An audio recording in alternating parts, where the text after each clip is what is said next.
La Sala Segunda de la Audiencia de Navarra dio a conocer el jueves de la semana pasada la sentencia del caso La Manada, en la que se condena a los 5 acusados de este grupo sevillano a 9 años de cárcel cada uno por un delito de abuso sexual continuado. Los jueces han tenido en cuenta el agravante de prevalimiento, lo que supone una situación de superioridad general de los agresores respecto a la víctima. El tribunal los absuelve de agresión sexual, de robo con violencia o intimidación y de un delito contra la intimidad. Esta sentencia desató una oleada de protestas como nunca antes en la historia de nuestra democracia hemos conocido. Nunca antes los españoles habíamos protestado tanto por una decisión judicial, y este fallo ha hecho que se produzca un antes y un después en la opinión que sobre la aplicación de la justicia tenemos. Este viernes queremos dedicar nuestra picota precisamente a conocer más detalles sobre esta sentencia y en general a analizar la situación del tratamiento legal a los delitos por agresión sexual. Para ello contamos aquí con 3 personas especialistas en sus respectivas materias con las que vamos a intentar conciliar una opinión acerca de esta sentencia de La Manada. Saludamos en primer lugar a Ana Parra. Buenas noches. Hola, ¿qué tal? noches. Bienvenida. Es psicóloga y sexóloga. Viene desde Los Santos de Maimona.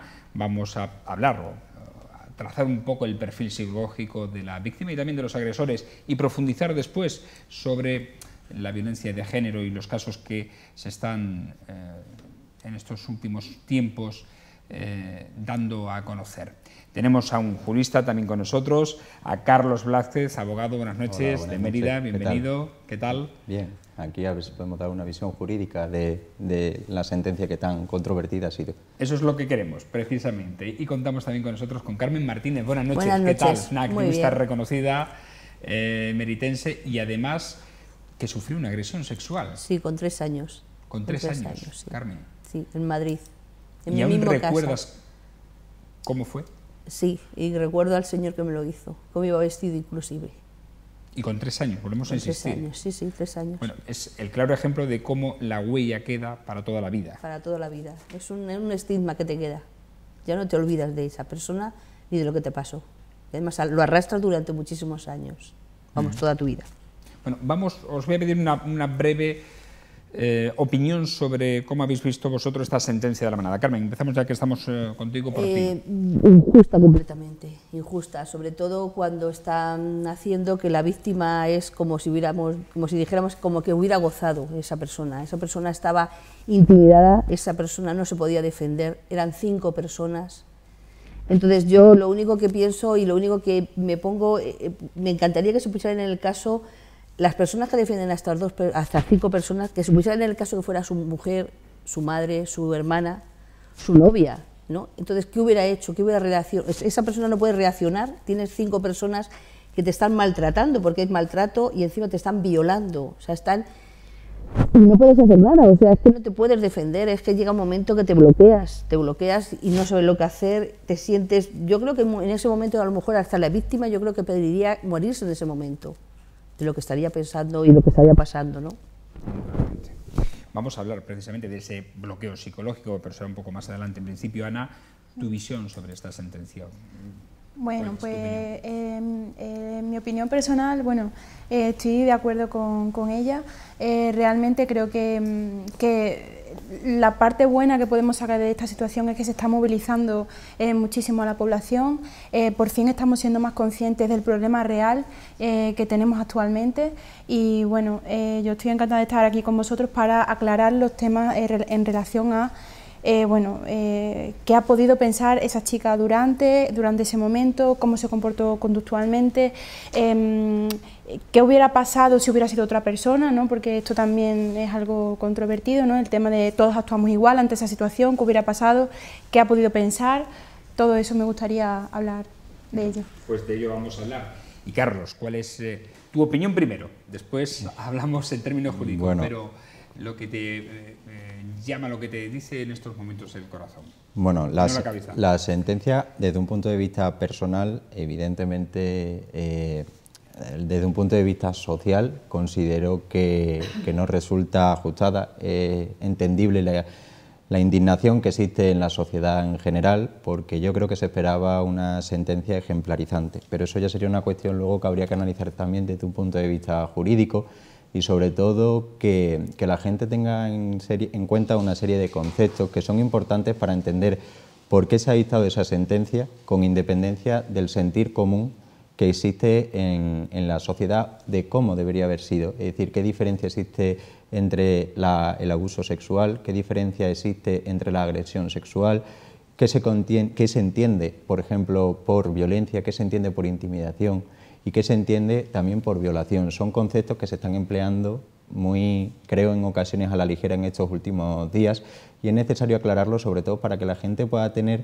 un punto de vista de cuál es el fondo de la sentencia para luego también, con independencia de todo ello, poder opinar, sobre todo también cuando nos encontramos con una sentencia, con un voto particular que desde luego pues ha llamado muchísimo la atención, sobre todo por las manifestaciones o la manera en la que se han vertido esas manifestaciones en la sentencia que yo personalmente no comparto y que considero que incluso pueden en cierta medida ser dañinas contra la propia víctima. Se victimiza a la víctima en lugar de al que en este caso ha cometido el delito. Y eso desde mi punto de vista puede ser preocupante. Muy preocupante, ciertamente. Bueno, vamos a aclarar ciertos términos jurídicos porque no es fácil para que la gente nos entienda. La diferencia entre abuso sexual y agresión sexual. Pues Jurídicamente hablando. La diferencia viene recogida básicamente en el propio Código Penal. Desde el año 95 se distinguen por un lado lo que son los abusos sexuales y por otro lado la agresión sexual. La diferencia en general se encuentra en que en el caso de la agresión sexual, bueno, pues se tiene que emplear una violencia o una intimidación en la comisión del delito. Yo creo que todo esto se explica siempre mejor con un ejemplo, porque la gente hablando así en términos que no son comunes a lo mejor en su jerga habitual, pues puede no entenderlo. Un supuesto de abuso sexual, antes lo comentábamos, puede ser que un sujeto A va por la calle, le parece atractiva una mujer y simplemente en esa situación coge y le toca los pechos. No tiene su consentimiento, ella no le ha dado esa situación de oye, puedes tocarme los pechos y sin embargo lo hace. Esa situación es la que se define como un abuso sexual, pero es que el abuso sexual también puede, en este caso, implicar la penetración por distintas vías, sea bucal, sea vaginal o sea anal. Y es aquí donde realmente estriba la diferencia que se incluye en la sentencia. ¿Por qué se considera que es un abuso y por qué no se considera que es una agresión? Precisamente por el concepto de violencia y el de intimidación. La violencia, para saber qué es lo que los tribunales entienden por violencia, hay que ir precisamente a la sentencia que el Tribunal Supremo ha ido redactando a lo largo de todo este tiempo. Y precisamente se habla de violencia, pero no solamente física, sino también psicológica. Y entonces tiene que ser una violencia que, por ejemplo, la física constituya empujones, que produzca desgarros en la víctima, que ejerza tanto una fuerza lo suficientemente grave como para minar la voluntad de la víctima. Y la intimidación, aunque yo no comparto realmente la visión que realiza el Tribunal Supremo, consiste en la amenaza de un mal presente o futuro. Estaríamos hablando en este caso de que quien comete el delito amenaza a la víctima con causarle un mal mayor. Y entonces esa circunstancia que se genera en la víctima le pone en una situación tan grave que pues al final acaba, aun en contra de su voluntad, se acaba cometiendo un delito contra ella. Cuando media esa violencia, cuando media esa intimidación, nos encontramos ante una agresión sexual. Si no, tendríamos que estar hablando jurídicamente de un abuso. Y ya dentro de lo que sería el concepto de violación, es el propio Código Penal el que refiere que cuando se produce, mediando esa violencia o mediando esa intimidación sobre la víctima, se produce la penetración. Pero no solamente la penetración a través de un miembro, sino que también puede ser a través de objetos. Es decir, que emplear objetos externos para, en este caso, transgredir la libertad sexual de esa persona. Y es ahí precisamente donde estriba la diferencia y yo creo que es muy importante analizar el contenido de la sentencia, qué dijo la víctima durante el juicio, cómo se sintió la víctima durante el juicio, para, en este caso, poder entrar a valorar en qué tipo delictivo nos encontramos. Y eso es lo que realmente, en mi opinión, ha generado tanta polémica entre lo que es la sociedad y las personas que formamos parte del mundo jurídico. es decir, porque ha habido muchas valoraciones sin ni siquiera entrar a valorar el contenido. El contenido Hablaremos mínimo. de ese contenido de la sentencia, precisamente Carlos la ha traído, esos más de 300 folios, aunque realmente la sentencia son 100 y algo. Son unos 134 folios y el resto lo conforma el voto particular del magistrado, que en este caso pues su voto ha sido tan polémico y tan criticado en estos últimos días. Ya hablaremos también del voto particular, pero vamos a ir analizando cada una de esas cuestiones. Hablaba precisamente sobre el comportamiento de, bueno, mejor dicho, vamos a entrar directamente en la formación de los jueces, porque desde las asociaciones feministas se reclama mucho la falta de formación en violencia de género de los jueces y magistrados, y quizás ese es uno de los causantes de que se arrojen sentencias como esta, Carmen. Yo creo que sí, que no tienen ninguna formación en defender a la mujer. O sea, lo que tú no puedes es juzgar un tema, a lo mejor suena muy fuerte, pero desde el punto de vista de hombre. O sea, tú nunca has tenido una violencia como hombre, nunca has sufrido esa violencia. Carmen, aquí una magistrada y una mujer, hay una mujer magistrada. Pues ahí está. En esta sentencia, uno de los tres. Pues ahí está, entonces es lo que más duele. A mí, por ejemplo, me duele que un señor no lo diga bien, pero que una mujer apoye ciertas cosas, yo no las entiendo. O sea, tú como mujer tienes que saber que eso está mal juzgado. O sea, no puedes dejar a unas personas, 5 personas, o sea, 5 señores que se lo pasan muy bien, que salen a pasárselo muy bien, que me parece muy bien, y que converja todo eso en una, o sea, sean jueces y entre ellos está una señora, no. Yo creo que es que efectivamente hay muchísima falta de formación de género, o sea, de lo que es, pues saber lo que es la diferencia de género, y lo que estamos sufriendo las mujeres. Yo, por ejemplo, una de las cosas, entre comillas, positivas que saco, es cómo todas las mujeres han salido a defender a esta chica, y cómo nos hemos puesto todas en la piel de esa muchacha, y todas somos ella, efectivamente, porque en el momento que violan a una mujer, todas somos violadas, todas. Porque tú lo sufres en carne. O sea, yo lo he sufrido en carne, pero si una persona no lo ha sufrido en carne, da igual. Tú lo sufres en carne porque sabes lo que esa persona ha tenido que sentir, y efectivamente yo creo que hace mucha falta formación. Totalmente, o sea, formación. Y muchos han hablado también precisamente del comportamiento de la víctima, a la que haremos referencia y a la que ha hecho referencia Carlos, precisamente con las declaraciones que se recogen en la sentencia. Pero hay que decir que ha habido una carta, un informe firmado por casi 2.000 psicólogos y psiquiatras de toda España que han remitido al Ministerio de Justicia sobre la sentencia de la manada, en la que afirman que la paralización y el bloqueo de la que tanto se ha hablado de las víctimas son reacciones automáticas y normales ante el pánico, y por ello no tiene sentido, dicen, plantear la cuestión del consentimiento en relación al voto particular emitido por el magistrado Ricardo González. La misiva está firmada por psicólogos y especialistas en tratamiento psicoterapéutico de víctimas de maltrato y abuso sexual, y pretende aportar información científica al caso de la manada que contribuya a esclarecer aspectos y no ponga en ningún caso el foco en la víctima, que es algo de lo que ha salido en la mesa. Según esta carta abierta, existe una teoría denominada polivagal, según la cual, ante una amenaza de muerte, lesión grave o violencia sexual, es como una respuesta de inmovilización con latidos incluso más lentos del corazón y reducción de la sensibilidad al dolor. Estos profesionales, que subrayan su más profundo y enérgico rechazo a la sentencia, argumentan que el bloqueo es una forma rápida de reacción del sistema nervioso para tratar de sobrevivir y minimizar el impacto del suceso amenazante.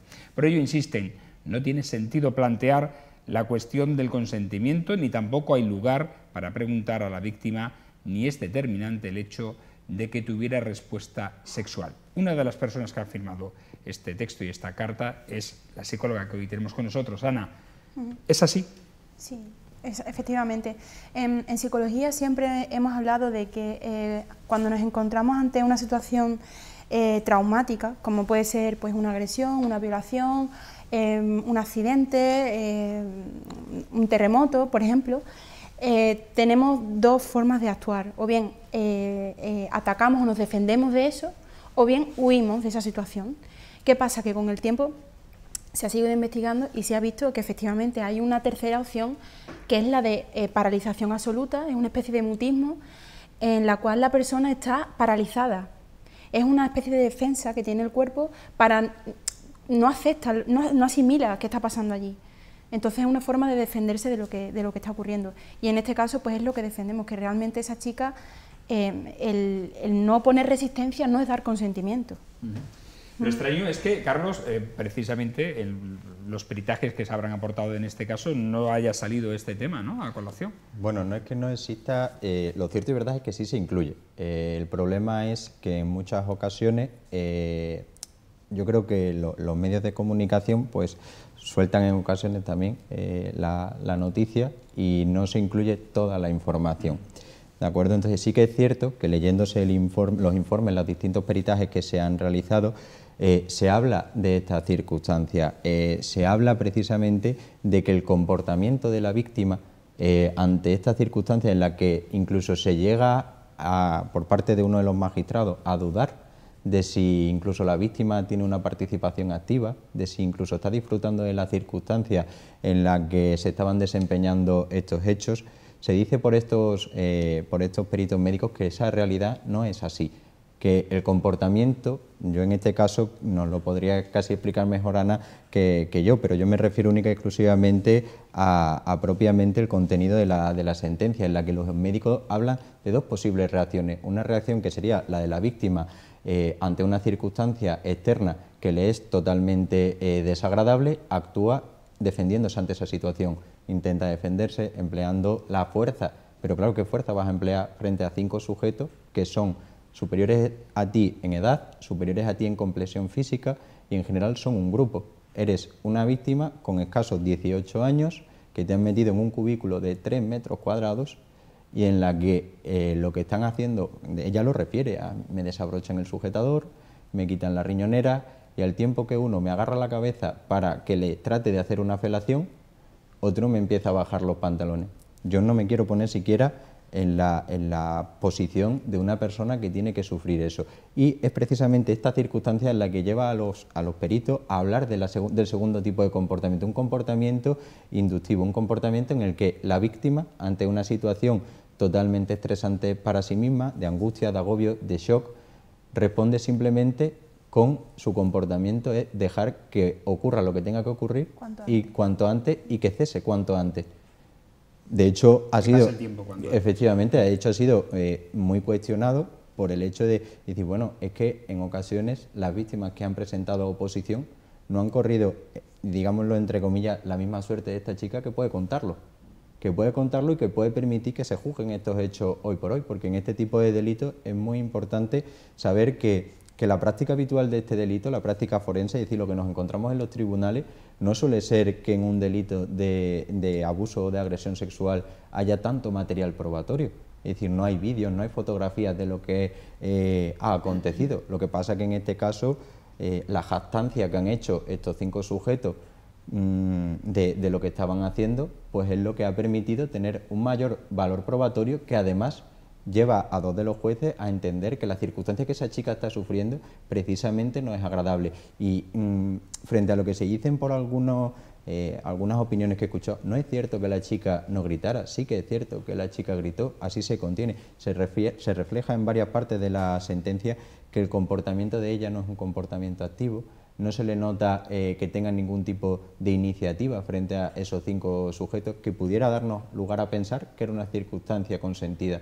Sin embargo, son ellos en los que en todo momento, en las valoraciones que los jueces realizan de los vídeos y de las fotografías, refieren que son siempre ellos los que van buscando esa situación y que la graban en vídeo y que al tiempo que están cometiendo esos hechos se jactan frente a la cámara como si fuera un honor estar haciendo lo que están haciendo.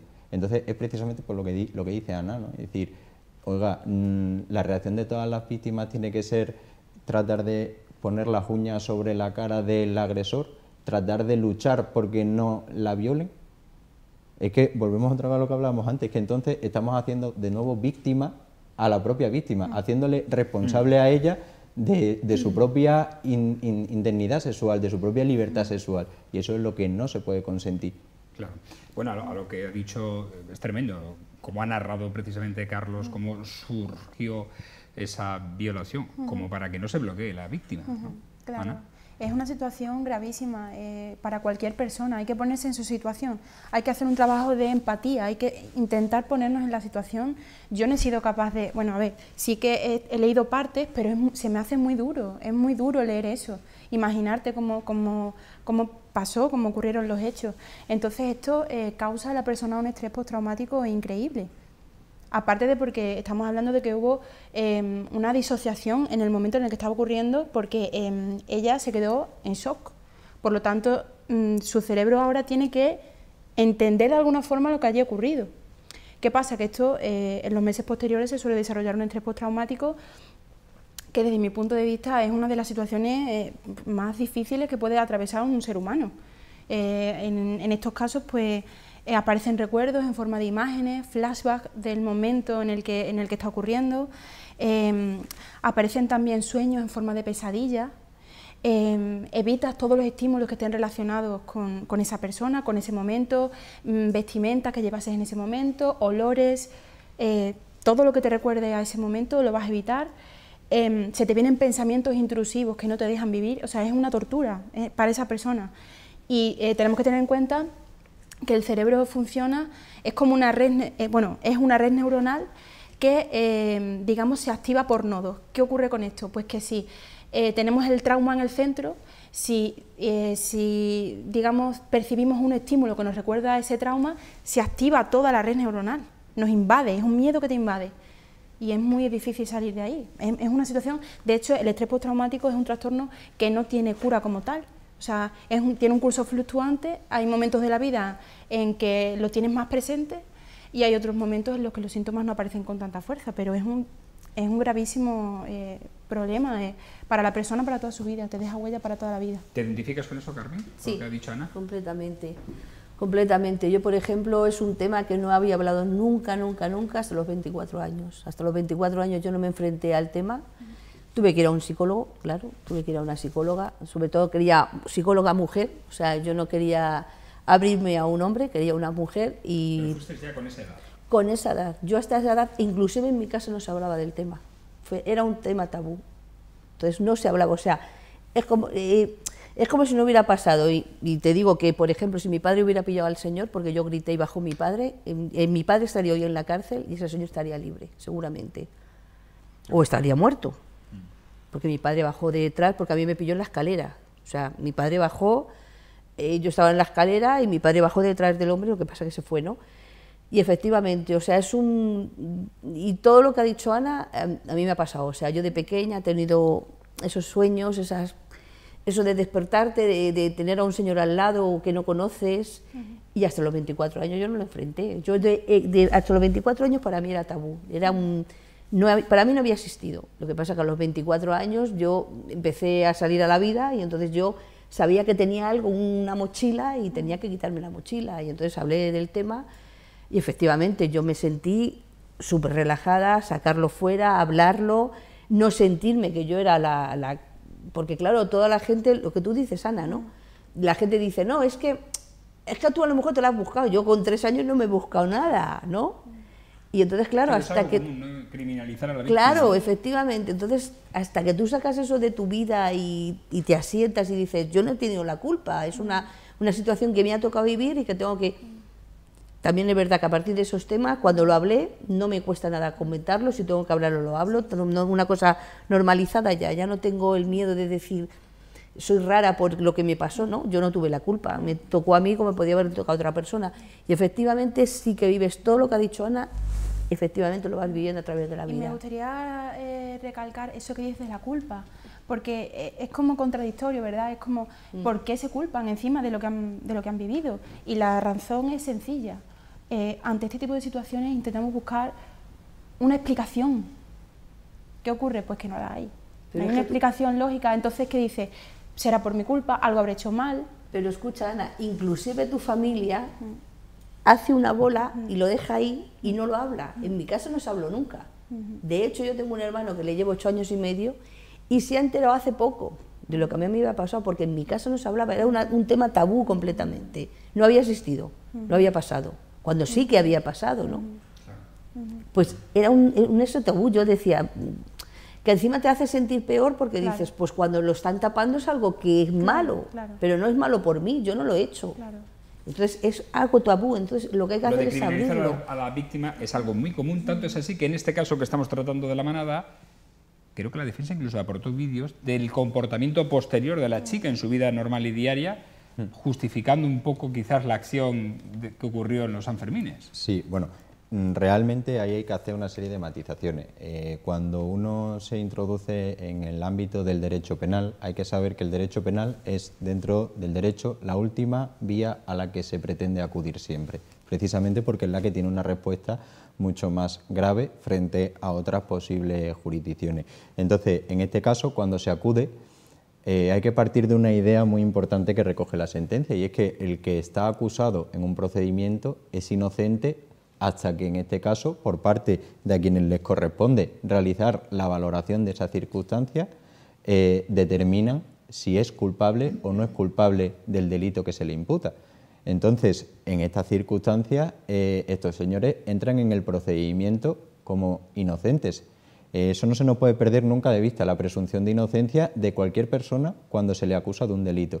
Entonces, sobre esa base, el abogado o los abogados, porque bueno, la defensa de ellos ha llevado de 3 de ellos por un abogado que en caso concreto ha sido el que más se ha mostrado a los medios de comunicación, y por otros 2 letrados más. Pero en este caso es muy importante tener en cuenta una cosa: ellos pueden utilizar todos aquellos medios de prueba que están permitidos por la ley para tratar de defender su postura. Y desde un punto de vista jurídico, creo que no sería criticable. ¿Por qué? Porque en este caso se pretende una indemnización a causa de ese estrés postraumático que está acreditado en la víctima, y que no se realiza de manera correcta o moralmente sea totalmente reprobable, porque lo que estamos analizando es qué pasa. Realmente la víctima ha pasado por esta circunstancia, tiene que llevar esta circunstancia, y en ese momento que ponemos el tope, a partir de aquí quedas recluida en tu casa, a partir de aquí tienes que aguantar todo lo que te digan, más aún cuando ha habido un juicio total y absolutamente paralelo. Es decir, al tiempo que se estaba llevando el procedimiento judicial, se estaba llevando un procedimiento, digámoslo así, social, en el que se iban comentando estas circunstancias en los medios de comunicación. Entonces, la pena de telediario. Efectivamente. Entonces, ¿qué es lo que pasa? Que sí que es verdad que esos informes de unas detectives lo que han intentado ha sido como demostrar que la circunstancia de ese estrés postraumático no sería, digámoslo así, tan grave cuando la chica ha intentado rehacer su vida. Pero es que ahí es muy importante volver de nuevo al contenido de la sentencia y a las valoraciones que realizan los 2 magistrados que llevan a condenar a estos sujetos, y dicen, es que los profesionales, los informes de los psicólogos que han intervenido en el procedimiento refieren que estas pautas de comportamiento son las que se aconsejan a la víctima. Es decir, que salga con sus amigos, que su núcleo familiar precisamente entienda que esa circunstancia ha ocurrido. Lo acabamos de escuchar de aquí y de una propia víctima que dice, en mi casa esto no se hablaba. Esto no se hablaba. Y entonces la víctima al final queda reducida única y exclusivamente a que tiene un problema del que no sabe salir por sí sola, y en este caso es que hemos estado 21 años para que una persona tenga el valor suficiente de acudir a un profesional, a un psicólogo, que le haga ver que la vida continúa, que la vida sigue. Entonces, creo que en este caso el empleo del medio de prueba es lícito desde un punto de vista jurídico, pero creo que moralmente es ciertamente reprobable. Es decir, no todo vale cuando uno se mete en un procedimiento judicial. Y en este caso, pues es verdad, se emplearon a 2 detectives que siguieron a la víctima, y que yo creo que incluso ha sido todavía más contraproducente para la víctima, porque si la víctima, que está tratando de salir de esa circunstancia, trata de socializarse de nuevo, continuar con sus estudios, salir a un concierto, a tomar un café, bueno, ¿qué pasa? ¿Que siendo víctima de una violación no puedo ya salir a tomar un café con una amiga? A lo mejor es mi medio, mi vía de desahogo ante una circunstancia. Es lo recomendable. Que además, ¿no? Es así. Claro, es que es lo que tiene que hacer. Es lo que hay personas que sufren este tipo de abusos y tardan años en hacer eso. O sea, no se debería de haber, desde mi punto de vista, volver a revictimizarla. Por cierto, ya que estamos con la sentencia, Tengo la impresión, por lo que estás diciendo, que evidentemente se está culpabilizando o echando toda la culpa a los magistrados, pero los magistrados también dirimen sobre lo que hay o sobre las pruebas que hay, ¿no?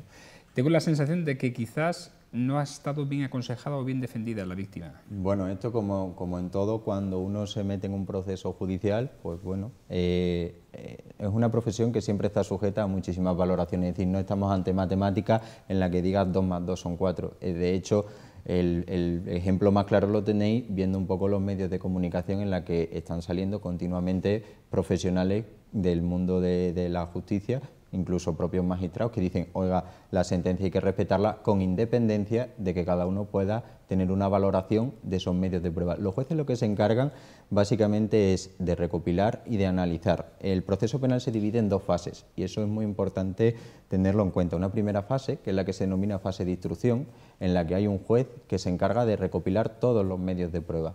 Entonces, él va recogiendo todos y cada uno de los medios de prueba y cuando considera que la instrucción, que la investigación ya ha finalizado, da traslado en este caso a las partes para que por las acusaciones, que en este caso se llevan a cabo por el Ministerio Fiscal, aquí hay también acusación particular, que son los abogados de la propia chica, bueno, la chica en sí misma, se personan también como acusación popular el Ayuntamiento de Pamplona y la Comunidad Foral de Navarra, y también como actor civil el Servicio Público de Salud de allí de Navarra, precisamente por los gastos que se derivan de haber tenido que asistir a esta chica. Entonces, todos ellos hacen, salvo el actor civil, hacen sus escritos y sobre esa base de esos medios de prueba, ellos valoran y entienden que han ocurrido una serie de delitos y todos califican en la misma línea, con más o menos pena, pero todos entienden que hay un delito de agresión sexual continuado por estos 5 sujetos, entienden que además hay un robo con intimidación y entienden que hay un delito contra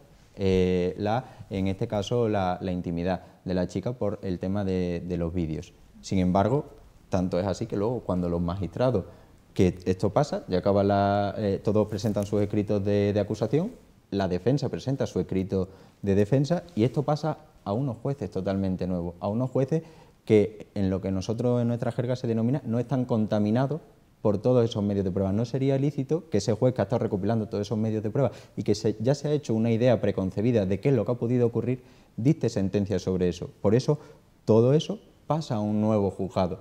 En este caso, el que se encargó de la instrucción fue el número 4 de Pamplona y pasa luego a la audiencia por la gravedad de las penas que se están pidiendo. Entonces, la audiencia se encarga de, con todos esos medios de prueba y la que se practica en el acto del juicio. Hubo 9 sesiones a puertas cerradas y 2 de ellas también, y luego otras 2 más que fueron en audiencia pública.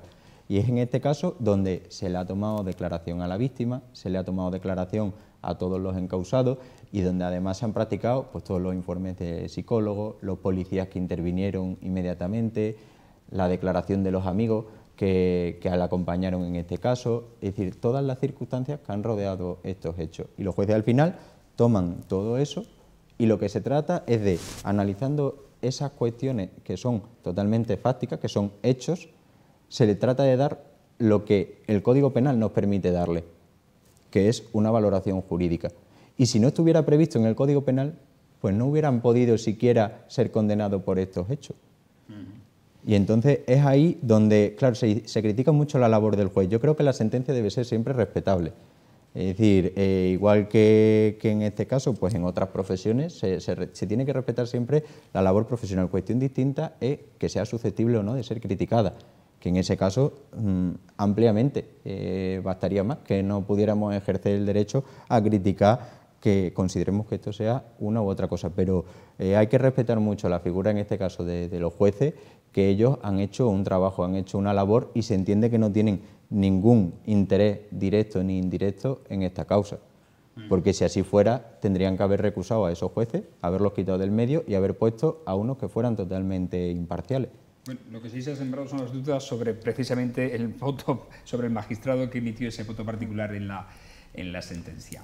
Tengo la impresión, Carmen, de que al final, fijaros bien cómo es la sociedad, si una chica que es violada no presenta la resistencia que se argumentan precisamente en ese voto particular de la sentencia, pues puede pasar esto. Y si la presenta, pues puede acabar como Diana Quer. por ejemplo. Claro, es que ya está el problema. El problema está en que no te facilitan nada. O sea, la sociedad es muy dura, la sociedad corriendo te juzga y te dice, no, tú no has puesto resistencia, esta muchacha no has puesto resistencia. Yo me imagino, solamente me imagino 5 segundos de mi vida, 5 tíos encima de mí haciéndome de todo, y yo es que en ese momento diría, me quiero morir, o sea, no quiero estar aquí, o sea, es que quiero huir. Entonces, efectivamente, si esta muchacha se hubiera resistido, entonces ¿qué pasa? Lo hubiera matado. Para no resistirse, entonces ¿qué pasa? Te tienes que dejar matar para que digan, no te has resistido. Hombre, no lleguemos a esos términos. Nunca se puede. Yo pienso que la están juzgando muy duramente la gente, ha sido una sentencia muy dura contra ella y muy blanda contra los tíos. Ellos son los que han hecho el mal, no ha sido la chica. Ellos son unos violadores, unos vividores y 2 señores, que uno es militar y otro es guardia civil, que creo que tenían que haber llevado muy por delante su profesión y no la han llevado. Porque si yo, además, el guardia civil estaba metido contra la violencia de género, estaba metido justo en ese grupo. Entonces, ¿cómo me voy a fiar yo ahora mismo de un señor que me venga a mí y me diga, soy guardia civil y soy para ayudarte a ti contra la violencia de género? Hombre, de primera no me voy a fiar, me fiaría luego, efectivamente, que yo no pongo en duda, porque además tengo amigos guardias civiles y amigas guardias civiles, pero lo pondría en duda. Entonces, me parece muy fuerte que esta gente esté...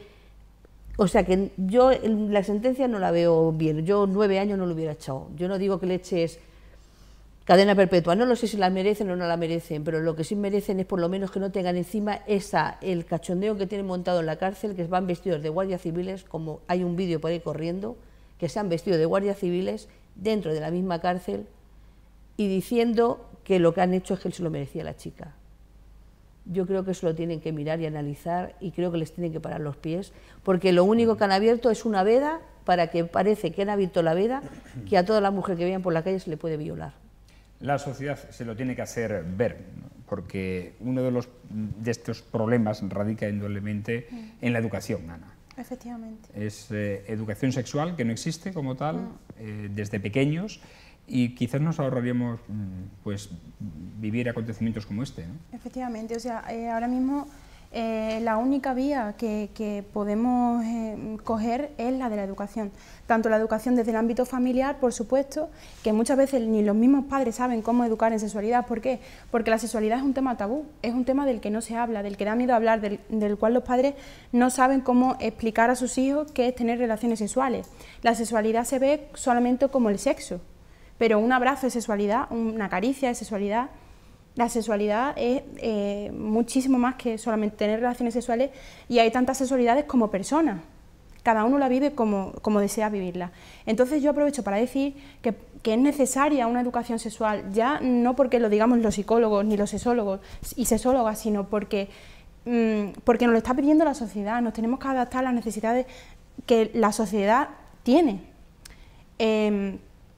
Los adolescentes tienen muchísimos mitos sobre la sexualidad, sobre la masturbación femenina, por ejemplo. No se habla de la masturbación femenina, solamente digamos que se habla, entre chicos hablan más de masturbación. Las mujeres no hablamos de lo que es la masturbación, las mujeres no conocen su propio cuerpo, les da vergüenza hablar de ello. Entonces es necesario, desde que son chiquititos, educarles en eso, explicarles que es una cosa normal y de hecho hay guías didácticas adaptadas, por supuesto, a cada edad, ¿no? En donde se explica la sexualidad a niños de 3 años, adaptada a su edad, por supuesto, pero es que se tiene que hacer desde ya, porque nos lo está demandando la sociedad, es algo que tenemos que hacer y todos tenemos que poner nuestro granito de arena. Internet tiene evidentemente cosas buenas y cosas malas, y precisamente yo creo que una de esas malas es el acceso a la pornografía y la confusión que se genera, sobre todo en la adolescencia, entre pornografía y sexualidad. Efectivamente. Con respecto a eso me gustaría, ya que lo has comentado, me parece un tema muy interesante. ¿Qué ocurre con el tema de la pornografía? Pues que todo está, no es como ocurre en la realidad, ¿no? Está todo modificado. Aparecen mujeres sin pelo en su parte genital y hay chicas adolescentes que piensan que esto es lo normal.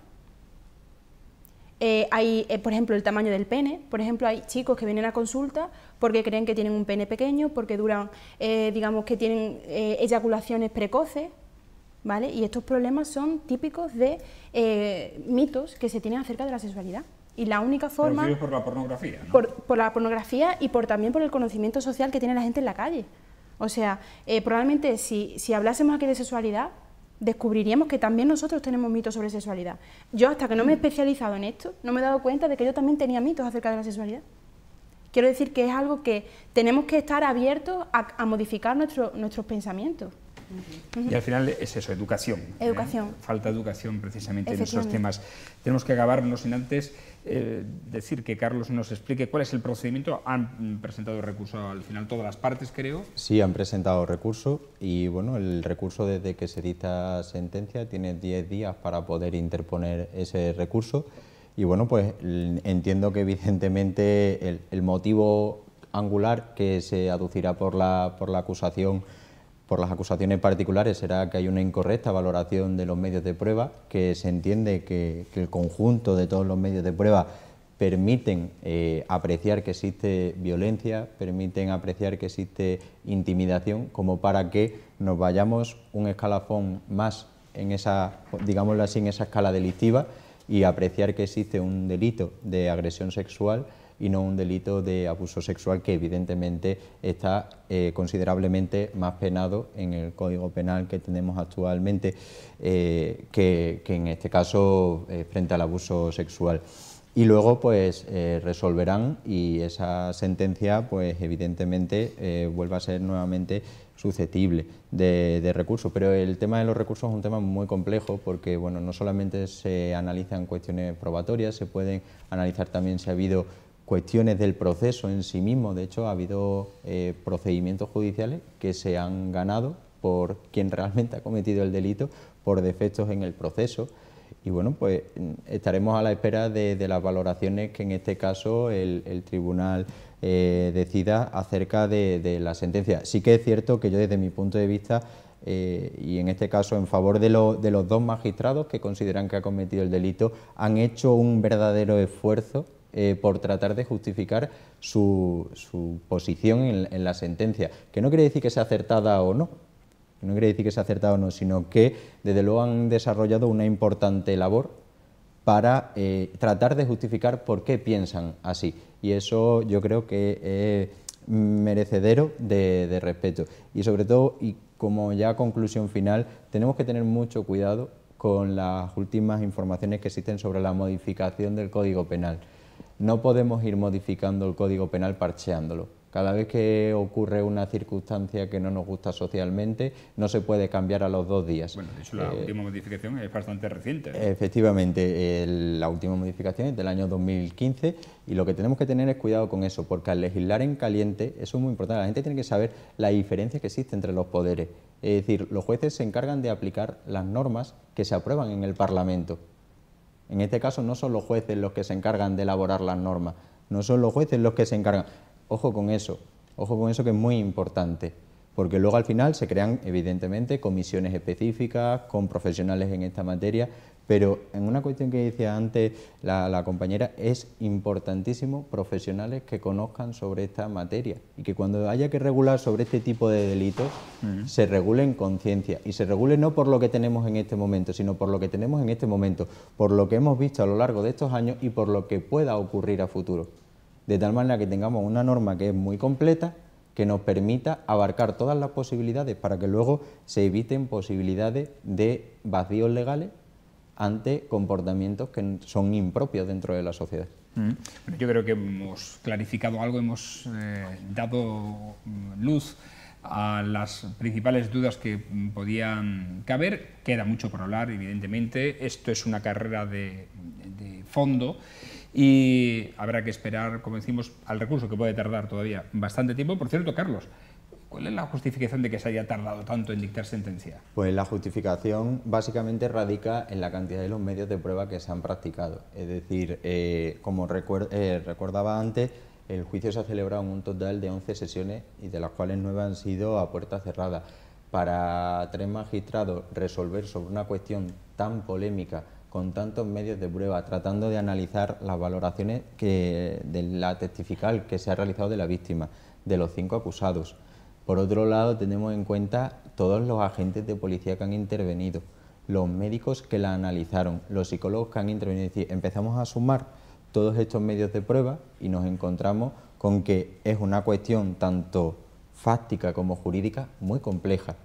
Y entonces, a lo mejor, el tiempo que han necesitado, evidentemente, ha sido el justo y el necesario para llegar en este sentido a realizar una sentencia que por lo menos esté justificada, aunque luego no respetemos el contenido, pero han sido muchísimos medios de prueba y estas circunstancias son las que luego hacen que se dilate la hora de dictar sentencia, que yo creo que en este caso no es criticable. Es una circunstancia, sí que es verdad que, por si me lo preguntas, que el magistrado, en este caso del voto particular, cuando se han referido a las sanciones que tienen son precisamente por retrasos en el dictado de sentencias, pero en este caso está totalmente, desde mi punto de vista, justificado precisamente por todos los medios de prueba que se han practicado.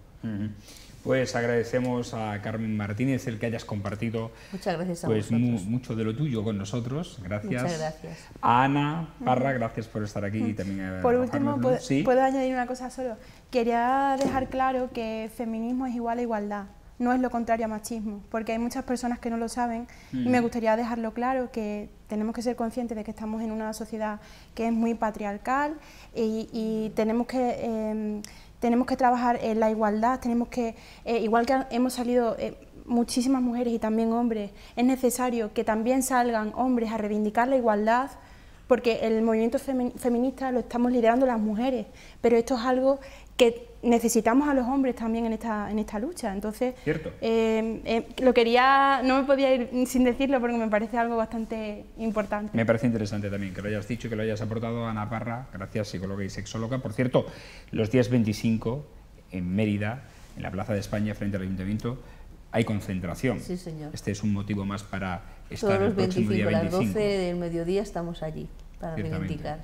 Y Carlos Blázquez, gracias. Nos has aportado de forma muy clarificadora los términos legales de esta sentencia que hoy hemos analizado. Gracias. Muchas gracias a vosotros. Y a ustedes agradecerles, como siempre, su atención, instándoles a que nos sigan en las redes sociales, en Facebook, en Twitter, en YouTube y en Instagram. Y, como no, instarle a que pasen un feliz fin de semana, emplazarles a una nueva picota, será el próximo lunes cuando ya regresemos al formato habitual, que pasen estos 2 días de asueto y de descanso lo más feliz que puedan, que descansen. Buenas noches.